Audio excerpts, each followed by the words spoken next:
Living Live. Well, we've all done it, turning to food to ease our emotions, but all that emotional eating has got to stop. We're going to show you how to get past those cravings. With Chef Eddie around, it's hard not to get emotional around food. You know, we've all dealt with it, eating when we're upset or even eating when we're happy, but it doesn't have to be that way. Coming up, this lady's going to tell you right here how to fight those cravings and how to stop that emotional eating. That's coming up next on Sonoran Living Live. Welcome back to Sonoran Living Live. It is definitely a problem. A lot of us have. Something's bugging you. You're stressing out. What do? We eat. Well, that's got to stop. And to help us stop all that emotional eating, as we call it, is counselor and author Elisabeth Davies. Welcome. And I have to say, she's one of the most positive people I have ever met. So can you help us identify when we're eating for emotions such as anger, disappointment, being stressed out? How do we identify whether it's emotional? Exactly. So how we know is we check in with our stomach, and if we're not hungry and we're not feeding an empty stomach or a growling stomach, then we know that we're eating to soothe emotions or stress or something else. And we have a tendency, besides food. We have a tendency, of course, to grab sweets. Yes, when we are stressed out, our body has cravings for high carb food. So that would be your sugary, your white flour foods. So for me, I love the chocolate. Okay, this is what I always like when I'm craving food. So what the most important thing to do, I'm going to give you tips on how, when you are getting intense cravings, how to manage those so that you don't overeat. Well, how do we understand the relationship between food and our emotions? How can we pinpoint that?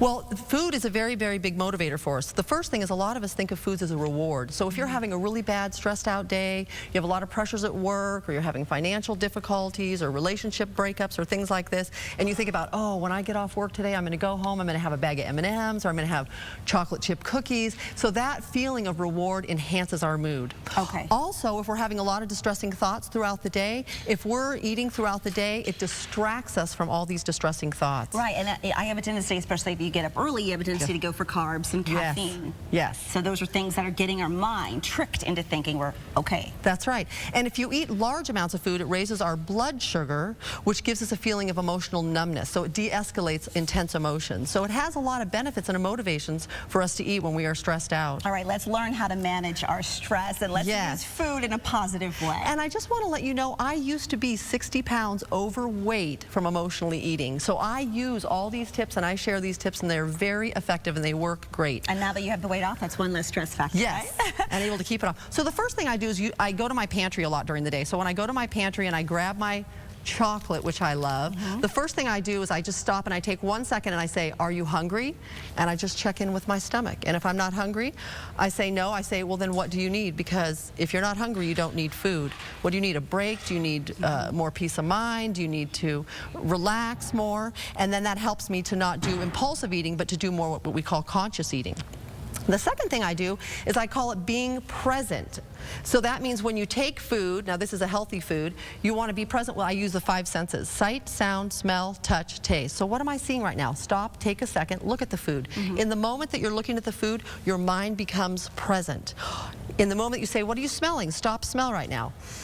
And you smell it. In that moment, your mind becomes present, and it de-escalates all of your anxiety, and it allows you to come back to emotional well-being when you just stay in the present moment. You're not thinking, and you're not distracted by, let's say, I don't recommend eating food in front of the TV, in front of the computer, while you're on the phone, any of those things, so that you can just be present while you're eating so you don't make impulsive choices. The third thing I do, which is really, really effective, this can actually break a habit, okay? Cravings last anywhere from 30 seconds to 2 minutes. So I set the timer, so if I'm really, really craving my chocolate over here, I don't say, no, you can't have that. I say, in 2 minutes. And during that intense craving, I'll do something healthy, like I'll take my feelings out and I'll journal them onto paper so I don't use food to stuff them down. Or I will read, for 2 minutes, I will read a book. This is a book I wrote on how to manage emotional eating and unwanted habits. Or you'll listen to your favorite song. Mine is Sean Mullen's Rockabye, right? Everything's gonna be all right. Just bring yourself down. Rockabye to calm your emotions. Or you can look at pictures that make you smile.